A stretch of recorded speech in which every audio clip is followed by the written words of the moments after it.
서울 유상 여러분, 단어의 구조와 특성 수업하도록 하겠습니다. 이번 기말고사 관련된 내용은 교과서 위주로 정리를 하도록 하고요.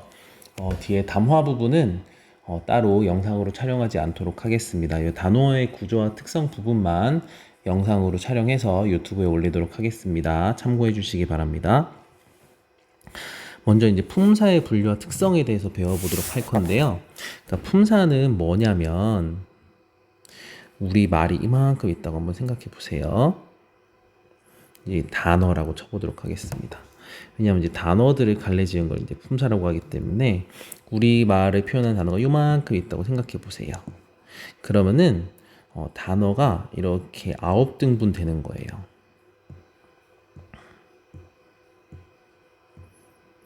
우리 말이 9등분으로 나뉘는 거예요. 단어들이요. 그래서 각각 나누는 기준들이 있을 거 아니에요. 요 동그라미들. 이 나눌 수 있는 기준에 대해서 우리가 앞으로 배우는 거라고 생각해 주시면 되고요. 이 기준에 의해서 이제 나누어진 것들. 그래서 쪼개져서 뭉쳐진 것들, 공통된 특성들을 가진 것들. 이렇게 9등분 해놓은 걸 우리가 품사라고 한다. 그래서 이제 우리가 구품사라고 하죠. 명사, 대명사, 수사, 그 다음에 관형사, 부사, 동사, 형용사, 조사, 감탄사. 그러니까 여러 개의 단어들이 이제 뭐 있어요. A, B, C, D, 뭐 E, F 뭐 이렇게 9개, 6개의 단어가 있다고 쳐봅시다. 그럼 A, B, C는 다 비슷한 성격을 가지고 있어서 이제 여기 안에 포함이 되는 거고, D와 E가 비슷해서 뭐 동사에 포함되는 거고, F는 뭐 감탄사에 포함되는 거고. 근데 이렇게 각각의 품사에 이렇게 포함될 수 있게끔 해주는 이 기준들이 바로 그 공통된 이제 성질이라는 거죠. 우리가 이런 것들 우리가 이제 배운다라고 생각해 주시면 됩니다. 그래서 뭐 문장 성분이랑 좀 헷갈리실 수 있는데요. 이 품사는 단어가 가지고 있는 그 고유한 성질입니다. 고유한 특성입니다. 예를 들어서 학교라는 단어는 명사예요. 명사예요. 다른 품사는 될 수가 없습니다. 그쵸? 학교는 명사 말고 다른 품사 될 수 없죠. 단어가 가지고 있는 고유한 특성 때문에 그래요. 하지만 이 학교가 문장 안으로 들어가서 뭐 내가 학교에 뭐 간다. 나는 뭐 학교를 사랑한다. 뭐 이런 식으로 이제 쓰일 수 있겠죠. 그러면 이 학교는 품사는 명사지만 학교에 에가 붙었기 때문에 학교에는 부사어가 되는 거고요. 이건 르이 붙었기 때문에 학교를은 목적어가 되는 거예요. 그러니까 학교라는 단어는 가지고 있는 고유한 품사는 명사인데 문장 안에서 어떤 역할을 하느냐에 따라서 문장 성분은 다양하게 될 수 있다. 이렇게 이해해 주시면 되겠습니다. 이제 어가 붙는 것들, 이런 것들이 이제 문장 성분이고, 문장 성분은 문장 안에서의 어떤 역할, 문장 안에서의 역할을 기준으로 나뉘어지게 된다. 다시 한번 말씀드릴게요. 품사는 그 단어가 가지고 있는 고유한 특성입니다. 그 단어가 가지고 있는 고유한 특성을 쪼개는 단어의 그 고유한 특성에 따라서 비슷한 특성을 가진 것들끼리 뭉쳐놓는 거예요. 그것들이 각각 하나의 뭉쳐진 무리를 명사, 또 다른 무리는 대명사, 또 다른 무리는 수사, 이렇게 되는 거예요. 먼저 이런 식으로 품사를 쪼개는 기준은 3가지가 있습니다. 첫 번째는 형태. 형태는 이제 모습이 바뀌냐 안 바뀌냐. 그래서 나무 이런 것처럼 모습이 안 바뀌면 불변어, 변하지 않는다는 거고요. 가다 이런 거는 이제 가고, 가면, 가서, 가니 뭐 이런 식으로 바뀔 수 있잖아요. 그렇게 바뀌면 가변어라고 합니다. 변함이 가능하다, 변화가 가능하다. 그래서 형태를 기준으로 치면 불변어와 가변어로 쪼개지고요. 그 다음에 기능이라고 하는 건 단어가 문장에서 하는 역할을 따지는 거예요. 그러니까 문장은 무엇이 무엇이다, 무엇이 어떠하다, 무엇이 무엇을 어찌하다, 어떤 무엇이 어떻게 어찌하다 등의 구조로 쪼개질 수 있는데 이 무엇에 들어가는 것들, 이 무엇의 자리에 쓰이는 것들을 체언이라고 합니다. 체언은 그러니까 주어도 될 수 있고 목적어도 될 수 있고 보어도 될 수 있는 것들, 이런 역할을 할 수 있는 것들을 우리가 체언이라고 한다. 체는 몸체자예요. 몸체자가 문장의 어떤 가장 중심적인 부분이라고 볼 수 있겠고요. 그리고 어떠하거나 어찌하다, 이거는 이제 서술어의 역할을 하는 거죠. 그래서 서술어의 역할을 하는 걸 용언이라고 합니다. 그리고 어떻게나 어떠는 이제 꾸며줄 수 있겠죠. 꾸며주는 표현 자리에 있기 때문에 수식어이 되는 거고, 무엇인의 이와 무엇을의 을처럼 다른 말과의 관계를 나타내는 건 관계언이라고 합니다. 즉 무엇에다가 이가 붙게 되면은 얘는 주어 아니면 보어가 돼요. 서술어에 대한 주어, 서술어에 대한 보어. 무엇을의 을이 붙게 되면은 얘는 이제 목적어가 됩니다. 서술어의 목적어. 이런 목적어, 주어, 보어라는 게 바로 관계거든요. 관계를 드러내주는 표현이거든요. 주어나 목적어. 이런 것들이, 주어나 목적어가 뭐냐? 주어나 보어. 이런 것들이 관계예요. 이런 걸 드러내는 것을 관계언이라고 합니다. 어머와 같이 다른 단어들과 관련이 별로 없어요. 그러니까 여기서 관련이 없다는 거는 뭐 의미상 관련이 없는 것도 말을 하겠지만 그냥 그 표현이 혼자서 쓰일 수 있다는 걸 의미합니다. 혼자서 쓰일 수 있기 때문에 독립적으로 놀잖아요. 그래서 독립언이라고 한다. 그 다음 의미에 따른 분류는 어떤 단어의 구체적인 의미가 아니라 일정한 단어의 무리가 지니는 의미를 말하는 거예요. 즉 명사라는 것은 사물의 이름이라는 게 의미예요. 명사의 의미는 사물의 이름이다. 그 다음에 대명사라는 것의 의미는 명사를 대신한다는 거고요. 그 다음 수사가 가지고 있는 의미는 수량이나 순서라는 것이 되겠고요. 그 다음에 동작이나 작용이라는 의미는 동사, 사물의 성질이나 상태라는 의미는 형용사, 그 다음에 체언을 꾸며주는 것은 관형사, 그 다음에 뭐 보통 용언이나 다른 것들을 꾸며주는 것은 부사, 그 다음에 관계를 나타내거나 의미를 더해주는 것들은 조사, 논란, 느낌, 물음, 대답 등은 감탄사라고 합니다. 그래서 세 개의 기준으로 쪼개면 바로 이렇게 돼요. 제가 지금 드린 설명이 사실 그렇게 엄청 와닿지는 않으실 거예요. 하지만 영상이 또 길어질 수도 있다는 점, 그 다음에 두 번째로 시험 문제가 그렇게 뭐 엄청 어렵지 않다는 점, 여러분들이 제가 나누어 드린 그 출판사에서 나온 예시 문제들만 잘 풀 수 있으면 기말고사 문제 잘 풀 수 있거든요. 그래서 제가 설명은 여기까지 생략하도록 하고, 혹시나 조금 더 이제 공부를 심도 깊게 하고 싶다 그러면은 뭐 요런 방식으로 공부하는 것을 추천드립니다. 예를 들어서 요 부분을 여러분들이 품사를 따져보는 거예요. 그 구조를 나눌 수 있다. 품사를 따지는 기준은 단어거든요. 그래서 예를 들어 그 구조를 나눌 수 있다 라는 걸 이제 단어로 쪼개주게 되면 그 구조를 나눌 수 있다. 이렇게 몇 개니? 6개잖아요. 그럼 각각 6개의 품사를 한번 따져보는 거예요. 그는 구조라는 명사를 꾸며주고 있으니까 관형사일 테고요.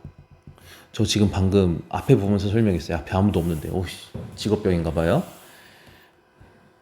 그 다음에 구조는 당연히 명사일 테고, 르는 또 앞에 봤어. 소름. 앞에 아무도 없는데. 르는 조사, 나눌은 나누다에서 온 거잖아요. 그러니까 동사. 수가 뭘까요? 수. 이제 이런 게 어렵죠. 명사입니다. 참고로 의존 명사고요. 있다. 있다 어려운데 내가 괜히 했네. 있다는 동사일까요? 형용사일까요? 나 몰라. 이것도 찾아봐야 돼. 나도 공부해야 돼요. 이따의 품사는 어렵습니다. 저도 공부를 다시 해야 돼요, 여러분. 그래서 그냥 넘어갈래. 있다의 품사가 뭔지 시험에 나오지 않아요. 이렇게 어려운 거 나오지 않아. 있다는 동사 아니면 형용사인데 여러분들이 동사와 형용사 구분하는 기준 있죠? 한번 나름대로 해가지고 있다는 동사인가 형용사인가 한번 따져보시고 알아서 한번 해보세요. 이게 또 엄청 어려워서 인터넷에 또 검색하면 나옵니다. 있다는 과연 동사인가 형용사인가. 저는 또 찾아보고 물론 예전에 알았지만 또 찾아보고 다시 여러분들이 확실하게 알려드려야 하지만 지금 그럴 순 없으니 넘어가도록 하겠습니다. 뭘까요? 동사, 형용사? 동사에 가까운 것 같긴 한데 여튼 그냥 패스하겠습니다. 그래서 이렇게 9개로 쪼개게 되면 이제 먼저 체언. 체언은 몸. 문장 안에서 몸의 기능. 즉 주어, 목적어, 보어 같은 것들을 해당하는 그런 역할을 수행하는 게 체언이고요. 체언에는 명사, 대명사, 수사가 있습니다. 김구 선생. 김구 선생은 다른 것들과 구별해서 부르는 고유명사죠. 특정 대상을 지시한다. 이게 핵심입니다. 김구 선생님은 딱 한 명뿐입니다. 물론 이제 김구라는 사람이 여러 명 존재할 수 있지만 우리가 떠올리는 독립투사 김구 선생님은 딱 한 분이죠. 그러니까 사람의 이름은 다 고유명사라고 보시면 되고요. 보통 명사는 이제 두루두루 쓰인다. 그래서 명사는 고유명사와 보통 명사로 쪼개볼 수 있고요. 그 다음에 또 의존명사와 자립명사로 또 쪼개볼 수 있습니다. 의존명사는 말 그대로 의존해야지만 쓰일 수 있는 명사. 그러니까 앞에 뭔가가 있어야 돼요. 앞에 뭔가가 없으면 쓰일 수 없습니다. 하지만 자립명사는 혼자서 쓰일 수 있다.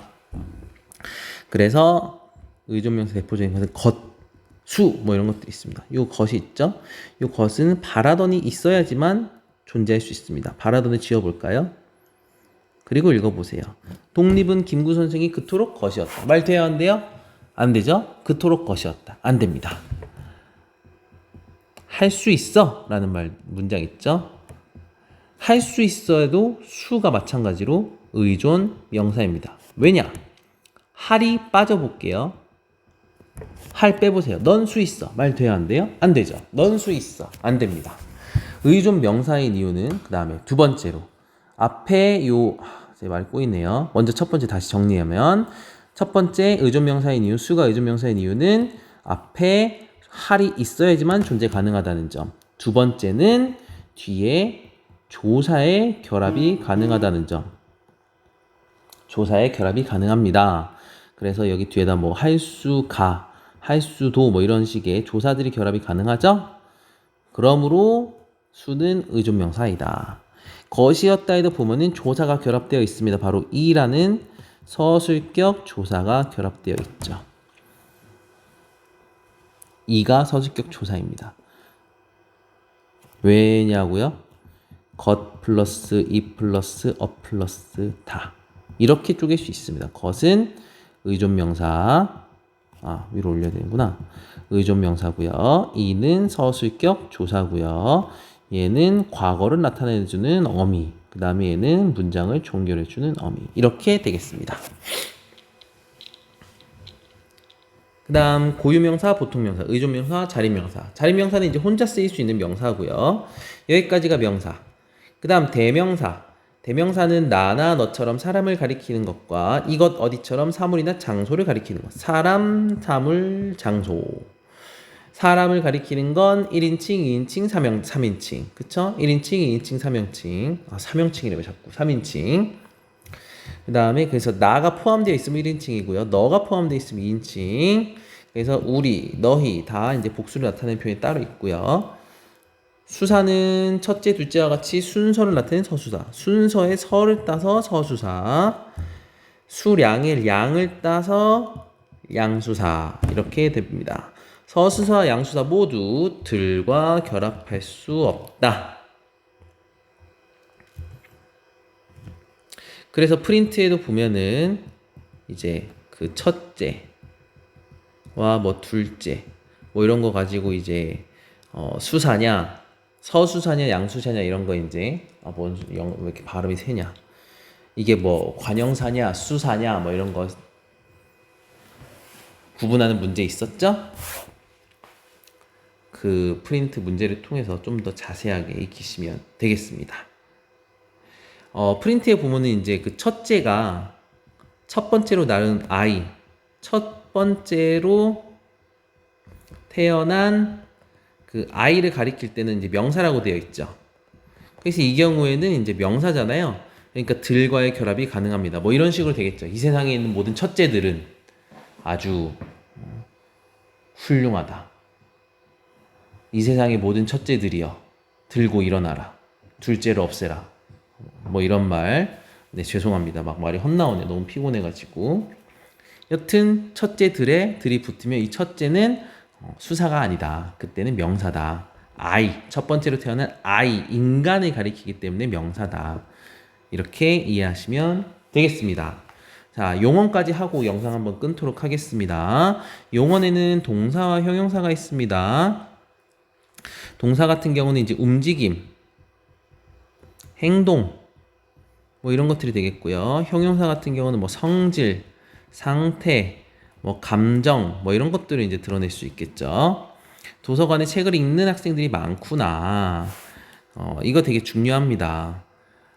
읽는은 동사고요. 많구나는 형용사입니다. 이 차이점은 뭐냐면 첫 번째, 동사는 목적어를 가질 수 있어요. 형용사는 목적어를 못 가집니다. 일반적으로요.